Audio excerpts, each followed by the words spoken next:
بسم الله الرحمن الرحيم اللهم صل على محمد وآل محمد.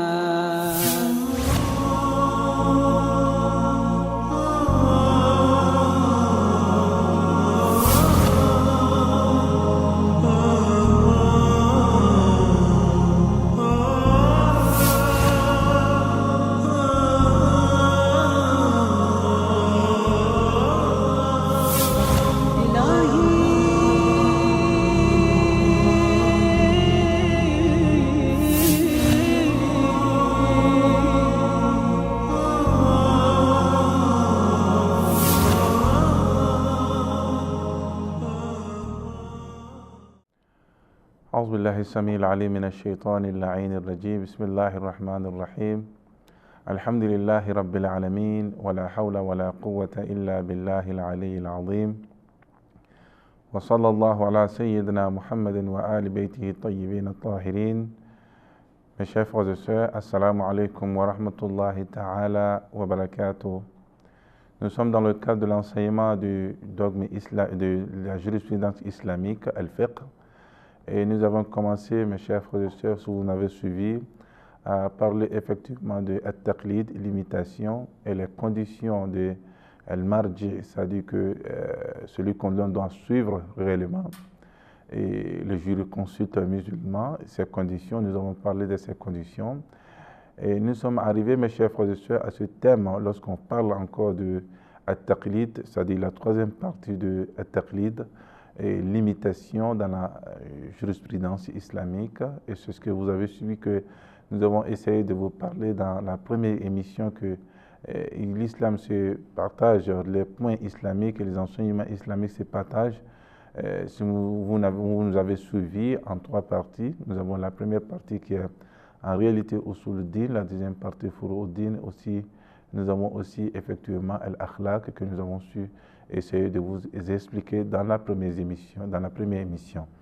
Et mes chers frères et sœurs, nous sommes arrivés effectivement dans ce sens que nous voulons, avec le thème que nous avons commencé avec vous, de continuer dans ce sens, vous expliquer davantage l'imitation que veut dire réellement at-taqlid. Et dans ce sens que at-taqlid, il y a des points que nous devons, mes chers frères et sœurs, essayer de toucher, et Inch'Allah que nous allons essayer de toucher ces points. Et quel rapport existe-t-il entre l'imitation et la précaution que nous avons parlé, et mes chers frères et sœurs, et nous allons essayer de vous expliquer quelques points. Le premier point, c'est que il faut comprendre que lorsque quelqu'un il essaie réellement de suivre réellement ou de mettre en pratique les enseignements islamiques, sans pourtant se référer, si on peut s'exprimer ainsi, à un jurisconsulte bien donné, qui est réellement, qui a cette aptitude réellement de donner les enseignements et les lois islamiques, afin que nous puissions réellement les mettre en pratique. Si nous essayons, il s'avère que quelqu'un puisse réellement pratiquer les lois islamiques sans pourtant se référer, mes chers frères, à un jurisconsulte, un faqih. Donc, quelle serait réellement la condition de l'acceptabilité réellement de ces actes qu'il a pu poser, pendant qu'il puisse réellement se référer, pendant qu'il ne puisse se référer à un savant ou à un jurisconsulte. Il y a le premier point, lorsque, si on peut s'exprimer ainsi, qu'il réellement, il pose des actes sans se référer à un jurisconsulte, à un faqih. Il est important qu'il puisse réellement connaître ce point. Et si en réalité il a pu réellement poser des actes sans pourtant se référer aux lois que le jurisconsulte a pu déduire réellement des enseignements islamiques, des hadiths et des versets coraniques, il doit réellement, mes chers frères et sœurs, faire attention à ces points-là. S'il s'avérait réellement qu'il a pu poser des actes sans pourtant s'y référer, mais ces actes vont en concordance, en harmonie avec l'enseignement de jurisconsulte qu'il a pu décider après de suivre, et ces actes sont acceptés effectivement. Et il y a aussi, lorsqu'il il est aussi réellement essaie de mettre en pratique des choses qui ne sont pas réellement en accord avec un jurisconsulte, et après il vient se rendre compte que le jurisconsulte qui veut suivre après, le premier point c'est qu'il a son jurisconsulte qu'il devait suivre, mais il a posé des actes sans pourtant avoir réellement des enseignements concrets sur cet acte bien donné et cette loi bien donnée. Et effectivement, il a pu faire de façon individuelle sans pourtant se référer à son savant, à son jurisconsulte, à celui-là même qu'il imite. Et effectivement, lorsqu'il met ces actes en place, il essaie de s'acquitter de ces lois islamiques en respectant. Et effectivement, on était en train de parler, mes chers frères et sœurs, dans ce sens que lorsqu'on essaie de mettre en pratique les lois islamiques sans pourtant se référer à un jurisconsulte, mes chers frères et sœurs, il y a deux cas. Lorsque vous avez un jurisconsulte que vous devez suivre, que vous avez essayé réellement de distinguer parmi les savants, et vous essayez de mettre en pratique les lois islamiques sans pourtant se référer à ces jurisconsultes, si vous vous rendez compte après et que toutes les lois que vous avez essayées, toutes les pratiques que vous avez essayé de mettre en place vont en harmonie avec les enseignements de ce jurisconsulte, les actes sont acceptés sans aucun problème. Mais il y a ce deuxième cas, mes chers frères et sœurs, aussi que si l'assujetti, al-mukallaf, lorsqu'il essaie réellement de mettre en place des actes et de s'acquitter de ces actes, des pratiques islamiques, sans réellement un jurisconsulte, après il se rend compte que réellement qu'il devait réellement avoir un jurisconsulte comme une référence pour ses actes, mes chers frères et sœurs. Après avoir choisi ce jurisconsulte, après, lorsqu'il essaie de mettre en harmonie, il essaie de faire une comparaison avec les actes qu'il a pu poser avant qu'il puisse réellement choisir son jurisconsulte, son faqih et son mujtahid, et en réalité son marji, lorsqu'on veut parler de sa référence, il a choisi, après ce choix, il doit essayer de faire une comparaison entre les enseignements qu'il a pu faire, les pratiques qu'il a pu faire sans vraiment choisir un savant, et après avoir choisi le savant, il doit essayer de mettre ensemble et de les comparer si les pratiques vont en pair avec les enseignements de ce savant, réellement, ces pratiques sont acceptées sans aucun problème, mais si ça ne va pas, ces pratiques ne vont pas en pair avec les enseignements, mes chers frères et sœurs, c'est ce qui est là le problème. Il y a aussi ce cas. Le deuxième cas, c'est que, mes chers frères, le troisième cas, c'est que quelqu'un réellement qui a pu réellement suivre quelqu'un qui n'était pas effectivement, mes chers frères et sœurs, si on peut s'exprimer ainsi, en vie, il a pu essayer de le suivre, qu'il n'était pas en vie, suivre un mort, un savant qui est décédé. En réalité, ces pratiques ne sont pas acceptées, mes chers frères et sœurs. Il y a ce point aussi, mes chers frères et sœurs, que nous devons beaucoup faire attention à ce qui concerne la limitation, mais ce sont des causes, les choses qui arrivent quotidiennement à notre vie en tant que l'assujetti mukallaf. Nous devons essayer de faire attention à ces points-là. Et ça, c'est concernant le taqlid, lorsqu'on veut parler d'imitation dans la vie d'un musulman, d'un assujetti.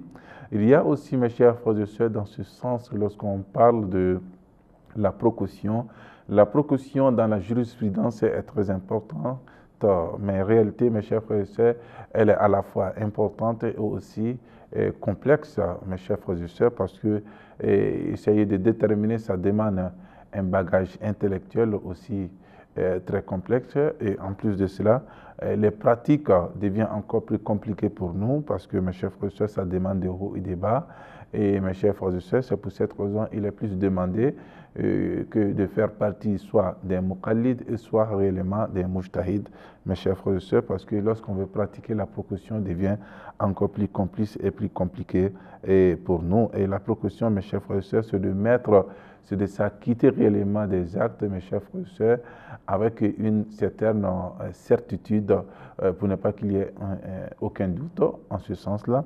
C'est pour cette raison qu'il y a des personnes qui pratiquent en réalité la procuration, mais ça demande en réalité, mes chers frères et sœurs, de bagages intellectuels, en fait, de s'acquitter réellement dans le cadre de la procuration de ces actes ou de ses obligations vis-à-vis d'Allah subhanahu wa ta'ala, aussi vis-à-vis de ses semblables.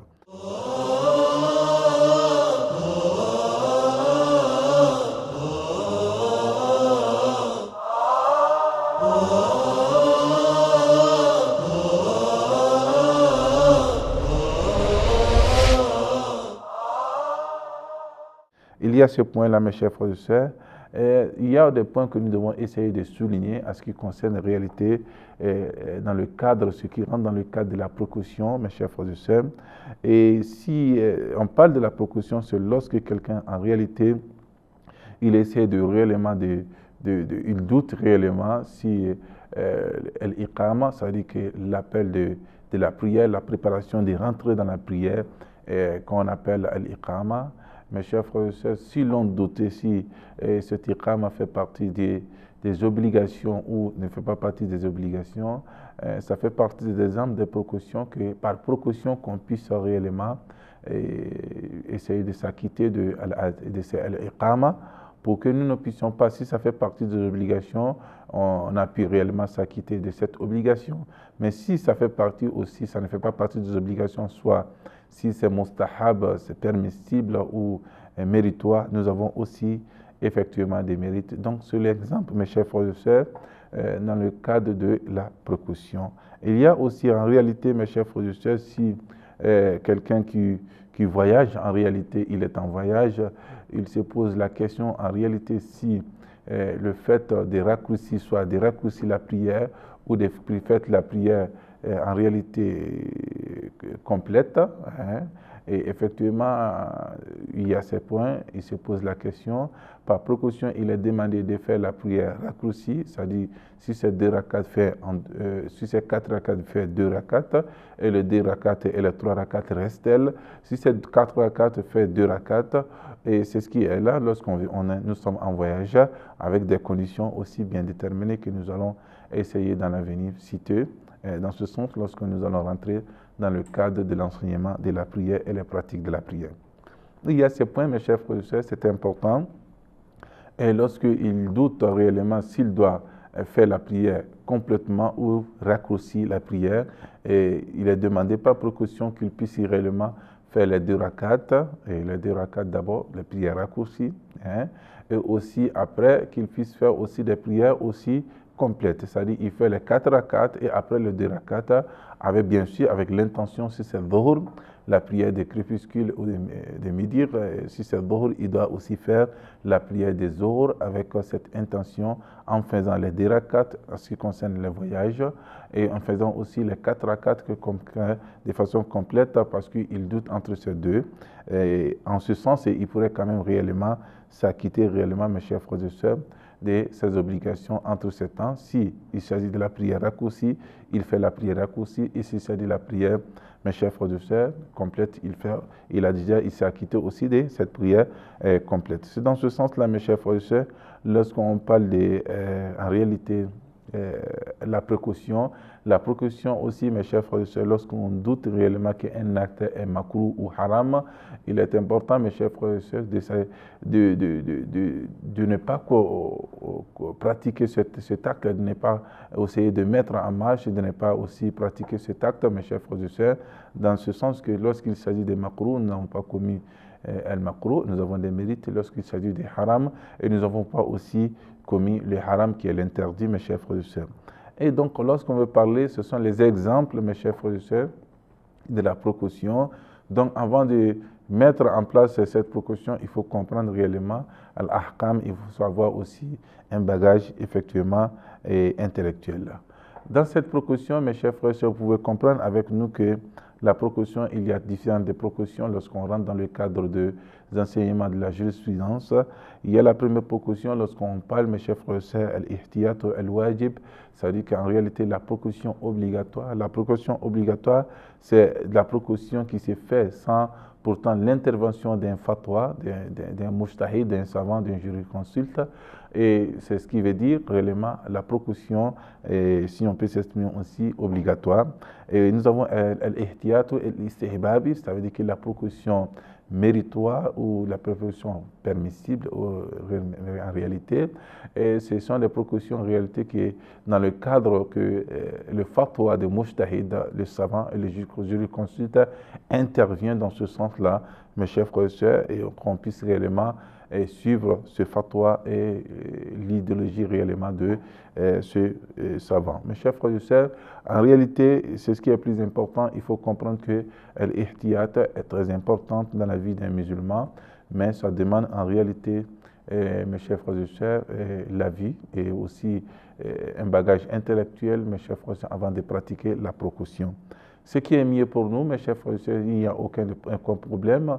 C'est ce que nous appelons at-taqlid, l'imitation, dans ce sens que lorsque vous imitez quelqu'un, mes chers frères et sœurs, tout s'il s'agit si vous tombez réellement, mes chers frères et sœurs, si ça marche bien, vous tombez réellement sur l'acte correct, mes chers frères et sœurs, qui est recommandé par Allah subhanahu wa ta'ala.